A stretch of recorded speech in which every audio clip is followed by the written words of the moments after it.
कहानी की शुरुआत में हम एक बहुत ही खतरनाक जंगल को देखते हैं, जिसके बीचों बीच एक बाप पर बैठा नदी पर अपनी बोट चलाते आगे की तरफ जा रहे थे, जो जरा भी नहीं जानते थे कि इस जंगल में कितना ज्यादा खतरा है। और उन्हें इस बात का सबूत पानी में हल चलाने पर साबित भी हो जाता है। लेकिन ये रुकने वाले फिर भी नहीं थे, जिन्हें हर हाल में बस एलिगेटर पकड़ने थे, जिसके लिए अब उस आदमी का बेटा भी बहुत गुस्से में आ जाता है, क्योंकि उन्हें इस काम को करते बहुत टाइम हो चुका था और एलिगेटर अब तक भी नहीं मिले थे, जिनकी वह ये बातें करनी ही थी कि तब भी उसी वक्त अब एक एलिगेटर पानी से बाहर निकलते बेटे पर हमला कर देता है, जिससे उसकी जान तो बची जाती है। लेकिन अब यकीन हो चुका था कि यहाँ पर एलिगेटर मौजूद है, जिसकी वजह से अब उन्हें पकड़ने के लिए किनारे पर जाते ही बेटा सूसू में लग जाता है, जिससे फादर तो बहुत ही गुस्सा था और ऊपर से अब बारिश भी शुरू हो जाती है, जो इन दोनों के लिए एक नई परेशानी थी कि तभी उसी वक्त अब बेटे को अपने डैड की आवाज सुनाई देती है, जिसे देखने के लिए वो जो ही आगे जाता है तो फादर को किसी ने बहुत ही बुरी तरह काट कर मार दिया था, जिससे इसके तो होश ही उड़ जाते हैं और उसी वक्त एक रॉड उठाकर सामने रुक जाता है। लेकिन बचने वाला ये भी नहीं था, जिससे उसी वक्त सामने से एक आदमी आते ही बहुत बुरी तरह अपने हाथों से काट देता है, जो इतना पावरफुल था कि अपने हाथों से ही बेटे के दो हिस्से काट देता है। जिसके बाद हमें भी कुछ टाइम आगे का सीन दिखाया जाता है, जहाँ पर शहर के अंदर एक फेस्टिवल पार्टी हो रही थी, जिसमें लड़के और लड़कियों के साथ होने पर एक हंगामा सा मचा हुआ था और वो सभी बिना किसी की परवाह किए बगैर आपस में एक दूसरे के साथ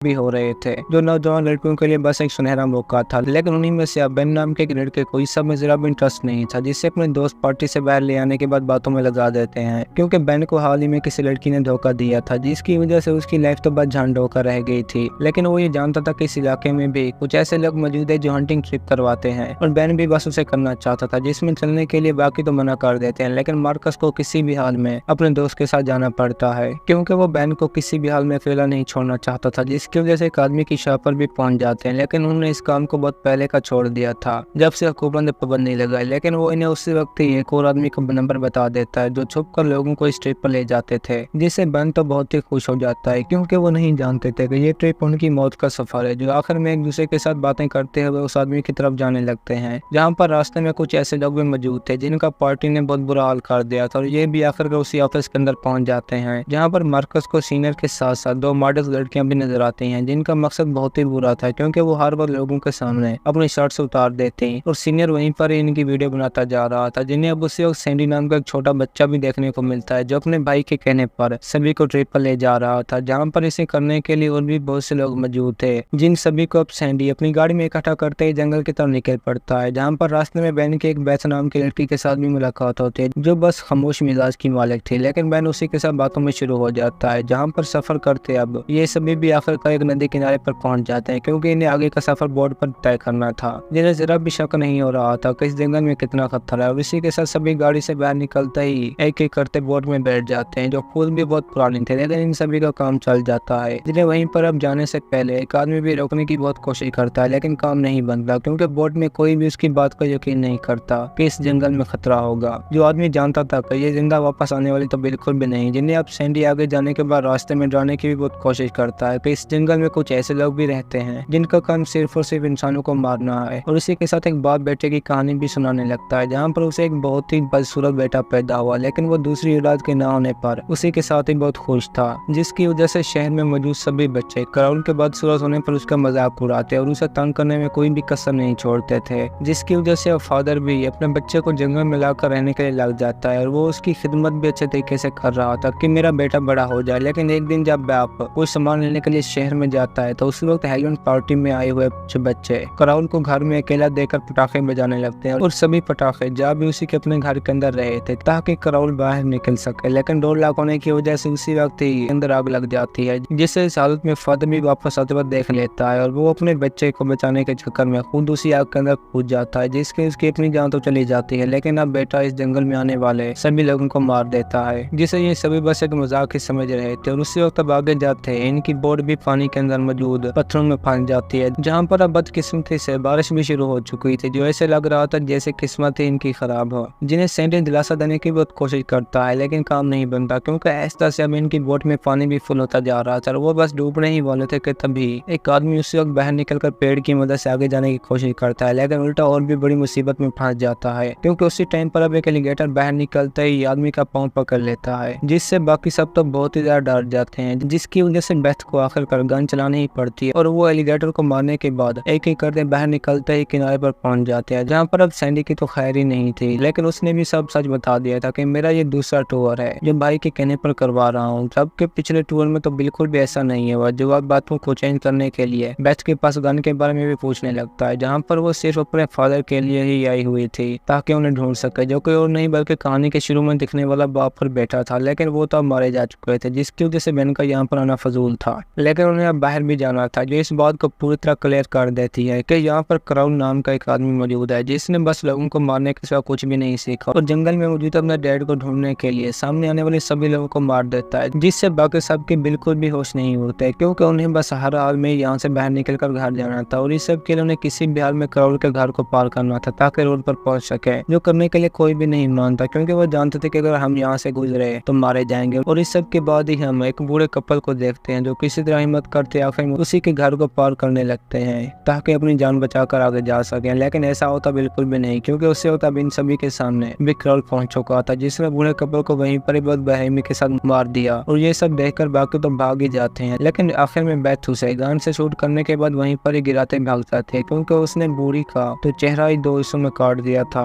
जिस सब की वजह से बाकी तो बहुत ही डरे हुए थे। और मार्कस तो बस पेड़ पर ही बैठ जाता है, क्योंकि वो मरना तो किसी भी हाल में नहीं चाहता था, जो सभी को एक एक करते मारता जा रहा था। और इसी बीच पेड़ से नीचे उतरने के बाद सैंडी की मार्कस के साथ फाइट भी शुरू हो जाते हैं, क्योंकि वो कुछ न जानने के बावजूद भी इन्हें ऐसे जंगल में लेकर आया था जहाँ पर वक्त के साथ साथ इनकी परेशानी में और भी इजाफा होता जा रहा था। जो इतना तो जान चुके थे कि अगर हम इस जंगल को पार ना कर पाए तो मरना मुमकिन है। जिसके बाद अब आगे जाते अपने साथी की एक और बड़ी देखकर तो इनके होश ही उड़ जाते हैं, जिनमें से अब एक लड़की रोने भी लगती है। लेकिन अब कुछ नहीं हो सकता था सिवाय क्राउल के साथ लड़ने के, क्योंकि इस तरह वो बस मरते ही रहेंगे, लेकिन लड़ाई करने से उनकी शायद जान बच जाए। जिसके लिए बेथ और बेन किसी तरह करते क्राउल के घर कुछ हथियार लेने के लिए पहुंच जाते हैं, जबकि बाहर नीना और मार्कस पहरा दे रहे थे, जो जरा भी नहीं जानते थे कि बाहर क्या हो रहा है, क्योंकि उसी वक्त अब इनके ऊपर नीना के बॉडी पार्ट्स आकर गिरते हैं, जिससे जाहिर हो जाता है कि अब बचना इनका भी बिल्कुल मुमकिन नहीं। और दूसरी तरफ मार्कस को भी बाकी लोगों के साथ झाड़ी में किसी के आवाज सुनाई देती है, लेकिन देखने पर मालूम होता है कि ये सिर्फ एक जंगली जानवर है, जिन पर उसी वक्त क्राउन ने भी हमला कर दिया था और एक लड़की को पकड़कर मार भी देता है, जो इस जंगल में आने वाले किसी को भी नहीं छोड़ता, जिन्हें अब कहानी के शुरू में मिलने वाले आदमी की बात भी समझ आ चुकी थी, जो इसी के साथ अब रास्ते में सैनी को भी एक रॉड के साथ वहीं पर मार देता है। और ऊपर से लड़की का तो करता भी बहुत बुरा हाल है, क्योंकि वो इस जंगल में आने वाले सभी लोगों को मारकर अपने डैड का बदला ले रहा था, जिसमें अब मरते मराते मार्कस, बेन और बेथ ही बच चुके थे, जहाँ पर अब भी क्राउल उसी वक्त इनके ऊपर हमला कर देता है, जो अब पूरी तरह प्लान बना चुके थे कि हम इसको मारकर ही दम लेंगे, क्योंकि वैसे जानता था कि क्राउल के घर के अंदर कुछ फ्यूल के टैंक मौजूद है, जो उसने पहली बार जाते वक्त देख लिए, और उन्हें लेने के लिए मार्कस बेथ के साथ बाहर पहरा दे रहा था, जबकि अंदर जाने के बाद बेन को भी फ्यूल का एक टैंक मिल जाता है, जो उसी टाइम पर अपने ऊपर क्राउल को हमला करता, देखते ही बहुत बुरी तरह मारने के बाद फ्यूल ऊपर डालकर आग में जला देते हैं। लेकिन उसकी किस्मत फिर भी अच्छी थी, जो टाइम पर बारिश आने की वजह से बच जाता है, और ये भी पर जंगल में भागने के सिवा कुछ नहीं कर सकते थे। और वो पहुंच भी आखिरकार एक कब्रिस्तान के सामने जाते हैं, जिन्हें गेट पार करता देखते ही अब क्राउल वहीं पर आने के बाद मार्कस को पकड़कर बहुत बुरी तरह मार देता है, जो बेन के लिए बर्दाश्त कर पाना बहुत ही मुश्किल था, क्योंकि उसका दोस्त मारा जा चुका था। जबकि छोड़ता तो इन दोनों को भी नहीं, जिन्हें जाता देखकर गेट से एक रॉड निकालता ही वहीं पर फेंक देता है, जो डायरेक्ट बेन के पांव पर आ लगता है, और ये भी उसे अपनी तरफ बढ़ता देखने के बाद एक काम चालाकी का करता है, जो रॉड को उसी वक्त टेढ़ा करते ही क्राउल के अंदर घुसा देता है, जिसे मारने के बाद अब ये दोनों भी बहुत खुश थे। और उसी टाइम पर अब बेथ के फादर की बोट में बैठकर आगे जाने लगते हैं, लेकिन नदी में भी अब क्राउल ने इन पर हमला कर दिया था, जो बेथ को नीचे गिराता ही ऊपर बेन को मार देता है, जिसका हाथ लेकर अब बेथ जो ही ऊपर जाती है तो वो क्राउल था, जिसने बेथ को भी पकड़ लिया था, क्योंकि उसने कभी भी इस जंगल के अंदर आने वाले लोगों को जिंदा वापस नहीं जाने दिया। और इसी के साथ हमारी भी आज की ये कहानी खत्म होती है। दोस्तों, अगर आपको हमारी कहानी पसंद आई हो तो वीडियो को लाइक और चैनल को सब्सक्राइब जरूर कीजिए।